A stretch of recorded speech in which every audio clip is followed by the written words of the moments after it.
Hello, this is David Solomon here reporting for The Turn of the Screw by Henry James. It is a book on the 101 books to read before college list.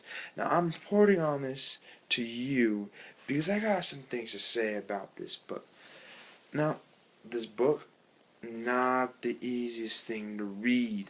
It's in the first couple pages, there's conversation going on, but you don't know who's in the conversation. I could be like, if you don't even know me, like if I didn't say my name back then, I just know, and I was talking to you, you'd be like, why is this dude talking about a book? Like, I didn't say what I was doing. You'd be like, this is confusing. Well, to me, that's what it was. I didn't know who was talking. I didn't know what they were talking about, but no, didn't like it, and I was confusing. Now later on, it actually did say some names, so I could repeat, so I could piece it together, and I read the back of the book, so I know it's about. So like at the beginning of it, I know it's about a governess. Like this governess just to go, um, just to go adopt these two orphans. Kind of not really adopt them, but look after them because their parents and their servants had died. Now they've passed away, but they kind of they reappear through the book. They're It's a ghost story. It's not like backflashes to the book and they're reappearing. No, it's a ghost story. They're literally reappearing at the house. And so now this lady, she's gotta take care of the kids. She's gotta take care of the ghosts. Like she's gotta understand what's going on. But I kind of got a lot. I kind of got like the basics of that on the back of the book because it's hard to read. It's hard to know who's talking, and plus, this book is written in the 1800s, like late 1800s. So I mean, like their language isn't different than ours. It's not like thou art something like yeah, but it's not saying like yellow and swag. So it's different to us and it's hard to understand. Maybe they had a different view back then, and to me, that was kind of hard. But characterization to the book didn't like it. Times then, and times now, it's kind of the same during characterization.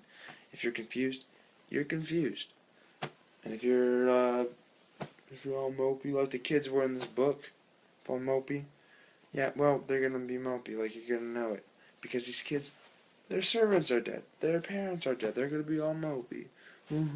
Oh, boo me. But the lady, she's trying to figure all this stuff out. She's kind of confused. I mean, she's got ghosts over here going, ooh, and she's got mopey old kids. See, she's got to figure all this stuff out, and you can kind of tell through the book that she's kind of confused throughout this stuff. But I only picked up on that hints and hints because I'm still trying to figure out who's actually talking. And then once it said like Miss Cage and then like Miles and Flora, and I'm like, oh, okay, now I get it. Like now I can determine who it was, and that was actually easier for me to determine the theme. I think the theme in the book, it was kind of like a hidden theme. I couldn't figure it out very much. It was like, I think the theme was you gotta kind of move on. Like the spirits had to like move on. The kids had to move on away from the spirits. They couldn't just be there anymore. Like the spirits had to go this way, and the kids had to go this way. They had to move on, and that's what I think it is. You just gotta keep moving on. And to me, that was the theme of the book. And the characterization was confused and mopey and all this stuff. But going back to the 101 books before college list, I don't think this is the best book for it. I mean, it's got all characterization, it's got the theme like I just explained, but this book is meant to be analyzed, and it's hard to analyze if you don't know who's talking. That's the way the book is written. Don't know who's talking. It's a really hard book to follow. I had to read the back of the book, and then I had to read over and over some pages just so I can get the book, just so I can portray it to you guys, just so that just so you could understand some of these things. I had to read some pages over and over, but it was hard to do that.